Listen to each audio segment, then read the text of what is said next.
ಬಿಡದಿ ಪಾದಯಾತ್ರೆ ಬಗ್ಗೆ ಯಾರಿಗೂ ಕೂಡ ಗೊಂದಲ ಇರುವಂಥ ಅವಶ್ಯಕತೆ ಇಲ್ಲ.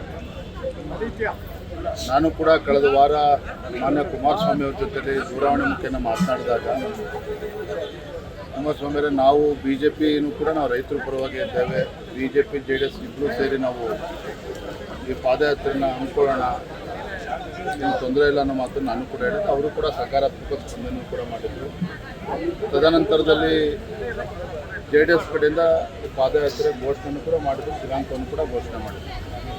ಹಾಗಾಗಿ ನಾವು ಪಕ್ಷದೆಲ್ಲ ನಮ್ಮ ಹಿರಿಯ ಮುಖಂಡರ ಜೊತೆಯಲ್ಲಿ ಕೂತು ಚರ್ಚೆ ಮಾಡಿದಾಗ ಯಾವುದೇ ಕಾರಣಕ್ಕೂ ಗೊಂದಲ ಆಗೋದಕ್ಕೆ ಅವಕಾಶನ ಕೊಡೋದು ಬೇಡ. ಯಾಕಂದರೆ ಈ JDS ಆಗಲಿ BJP ಆಗಲಿ ರೈತರಾಗಲಿ ನಮ್ಮೆಲ್ಲರ ಉದ್ದೇಶ ಒಂದೇ ಇರುವಂಥ ರೈತರ ಹಿತರಕ್ಷಣೆಯನ್ನು ಕಾಪಾಡಬೇಕು.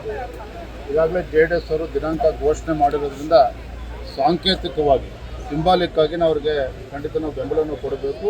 ಸದನದ ಒಳಗಡೆನೂ ಕೂಡ ನಾವು ರೈತರ ಪರ ಹೋರಾಟವನ್ನು ಮಾಡಬೇಕು ಅನ್ನೋ ಮಾತನ್ನು ಚರ್ಚೆ ಮಾಡಿಯೇ ಮೊನ್ನೆ ದಿನ ಆರ್ ಅಶೋಕ್ ಅವರು ನಾವೆಲ್ಲ ಪತ್ರಿಕೆ ನಾನು ಹೋಗದೇ ಇರೋದಕ್ಕೆ ಬೇರೆ ಏನೂ ಕಾರಣ ಇಲ್ಲ. ಪೂರ್ವ ನಿಗದಿತ ಕಾರ್ಯಕ್ರಮ ಚಿಕ್ಕಬಳ್ಳಾಪುರ ಕೋಲಾರ ವಿಧಾನ ಪರಿಷತ್ ಚುನಾವಣೆ ನಿಮಿತ್ತ 2-3 ಬಾರಿ ಕಾರ್ಯಕ್ರಮಗಳು ನಿಗದಿಯಾಗಿ ಕ್ಯಾನ್ಸಲ್ ಆಗಿದೆ. ಭಾನುವಾರನೇ ಮಾಡಬೇಕು ಅಂತೇಳಿ ಅವ್ರ ಅಪೇಕ್ಷೆ ಇತ್ತು. ಅದಕ್ಕೆ ಪೂರ್ವ ನಿಯೋಜಿತ ಕಾರ್ಯಕ್ರಮದ ಪ್ರಕಾರ ನಾನು ನಮ್ಮ ಕೋಲಾರ ಚಿಕ್ಕಬಳ್ಳಾಪುರ ಹೋಗಿದ್ದೇವೆ. ನಾವು ಮತ್ತು ಸಾಂಕೇತಿಕವಾಗಿ ಅಂತ ಹೇಳಿದ ಮೇಲೆ ನಮ್ಮ ಆರ್ ಅಶೋಕ್ ಅವರು ನಮ್ಮ ಮುಖಂಡೆಲ್ಲ ಹೋಗಿದ್ದಾರೆ. ಇದ್ರ ಬಗ್ಗೆ ನಮ್ಮಲ್ಲಿ ಯಾವುದೇ ರೀತಿ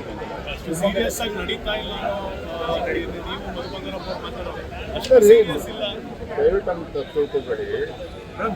ಅಶೋಕ್ ಅವರು ಏನು ಹೇಳಿದ್ರು, ವಿರೋಧ ಪಕ್ಷ ನಾಯಕರು ಸಾಂಕೇತಿಕವಾಗಿ ನಾವು ಬೆಂಬಲವನ್ನು ನೀಡ್ತಾ ಇದ್ದೇವೆ ಅಂತ ಹೇಳಿದ್ದೇನೆ. ನಾನು ಅದನ್ನೇ ಇಂಗ್ಲೀಷಲ್ಲಿ ಸಿಂಬಾಲಿಕ್ ಆಗಿ ನಾವು ಇದು ಮಾಡ್ತಾ ಇದ್ದೇವೆ ಅಂತೇಳಿ ಬೆಂಬಲ ನೀಡಿದ್ದೇವೆ ಅಂತ ಹೇಳಿದ್ದೇನೆ.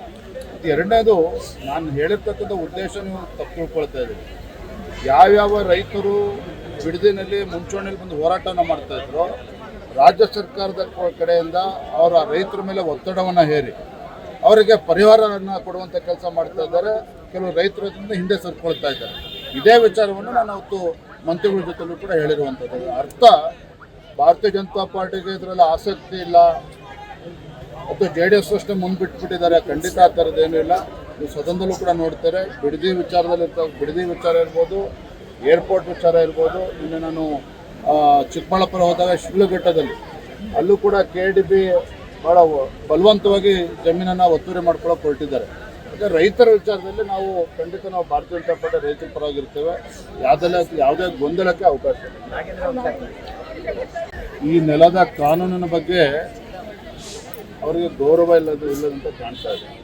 ಇದೆಲ್ಲಕ್ಕಿಂತ ಮುಖ್ಯವಾಗಿ ಯಾವ ಮಾಜಿ ಸಚಿವನ ವಿರುದ್ಧ ಇಂಥ ಗಂಭೀರವಾಗಿರುವಂತಹ ಭ್ರಷ್ಟಾಚಾರ ಆರೋಪ ಇದ್ದಾಗ ಒಂದಲ್ಲ ಎರಡಲ್ಲ 100 ಕೋಟಿ ರೂಪಾಯಿಗಳನ್ನು ಪರಿಶಿಷ್ಟ ಪಂಗಡದ ಅಭಿವೃದ್ಧಿಗೆ ಆ ಮಕ್ಕಳಿಗೆ ಮೀಸಲಿಟ್ಟಿರ್ತಕ್ಕಂಥ ಹಣವನ್ನು ಲೂಟಿ ಹೊಟ್ಟೆ ಹೊಡೆದಿರ್ತಕ್ಕಂಥ ವ್ಯಕ್ತಿಯನ್ನು ಮತ್ತೆ ಅವತ್ತು ಕ್ಯಾಬಿನೆಟ್ಗೆ ಹ್ಯಾಕ್ ತೆಗೆದುಕೊಳ್ಳೋದಕ್ಕೆ ಸಾಧ್ಯ? ಮುಖ್ಯಮಂತ್ರಿಗಳಿಗೆ ಏನಂತ ಒತ್ತಡ ಇತ್ತು ಮುಖ್ಯಮಂತ್ರಿಗಳ ಮೇಲೆ ಆಗಲಿ ACC ಮೇಲೆ ಆಗಲಿ, ಅಂತ ಏನು ಒತ್ತಡ ಇತ್ತು?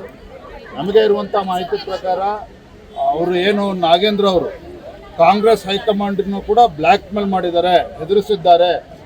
ನಾವು ಸತ್ಯವನ್ನೆಲ್ಲ ಕೂಡ ಮಾಧ್ಯಮದಿಂದ ಬಿಚ್ಚಿಡಬೇಕಾಗ್ತದೆ, ನನ್ನನ್ನು ಕ್ಯಾಬಿನೆಟ್ ತೆಗೆದುಕೊಳ್ಳದೆ ಇದ್ದರೆ ಈ ರೀತಿ ಬೆದರಿಕೆ ಹಾಕಿದ್ದಾರೆ ಅನ್ನೋ ಮಾಹಿತಿ ಕೂಡ ಕಾಂಗ್ರೆಸ್ ವಲಯದಲ್ಲೇ ಚರ್ಚೆ ಆಗ್ತಾ ಇದೆ.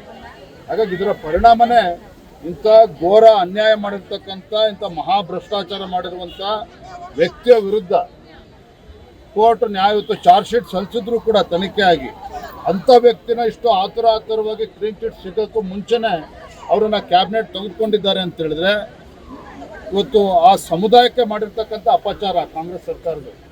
ಕಾಂಗ್ರೆಸ್ ಪಕ್ಷ ಇವತ್ತು ಪರಿಶಿಷ್ಟ ಪಂಗಡದ ಸಮುದಾಯಗಳಿಗೆ ಇವತ್ತು ಅನ್ಯಾಯ ಮಾಡಿದ್ದಾರೆ.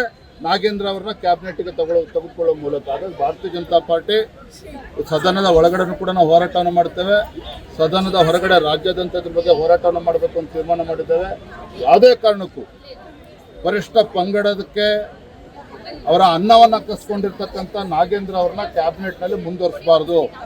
ಇದನ್ನು ನಾವು ಮತ್ತೆ ಆಗ್ರಹ ಪಡಿಸ್ತಾ ಇದ್ದೇವೆ. ಅದ್ರ ವಿರುದ್ಧ ನಾವು ಹೋರಾಟವನ್ನು ಹಂಚಿಕೆ ಆಗಿಲ್ಲ. ನಾವು ಸಂಪುಟನೂ ವಿಸ್ತರಣೆ ತುಂಬಾ ತಡವಾಗಿರುವಂಥದ್ದು. ಇನ್ನು ಯಾವ ಇಲಾಖೆ ಪ್ರಶ್ನೆ ಕೇಳಿದ್ರು CM ಉತ್ತರ ಕೊಡ್ತಾರೆ. ವಿಪಕ್ಷ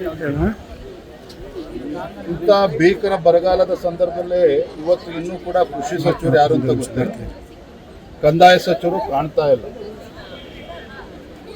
ಇವತ್ತು ತೋಟಗಾರಿಕೆ ಸಚಿವರು ಯಾರು ಅಂತಲೂ ಕೂಡ ಗೊತ್ತಿಲ್ಲ. ಸುಮ್ಮನೆ ನಾಮಕಾವಾಸ್ತೆ ಕಾಟಾಚಾರಕ್ಕೆ ಖಾತೆ ಇಲ್ದಿರ್ತಕ್ಕಂಥ ಖಾತೆ ರಹಿತ ಸಚಿವರುಗಳು ಜಿಲ್ಲೆಗಳಿಗೆ ಹೋಗಿ ಪ್ರವಾಸ ಮಾಡ್ಕೊಂಡು ಬಂದ್ಬಿಟ್ರೆ ಅದರಿಂದ ಏನೂ ಕೂಡ ಪರಿಹಾರ ಸಿಗೋದಕ್ಕೆ ಸಾಧ್ಯ ಆಗೋಲ್ಲ ರೈತರಿಗೆ.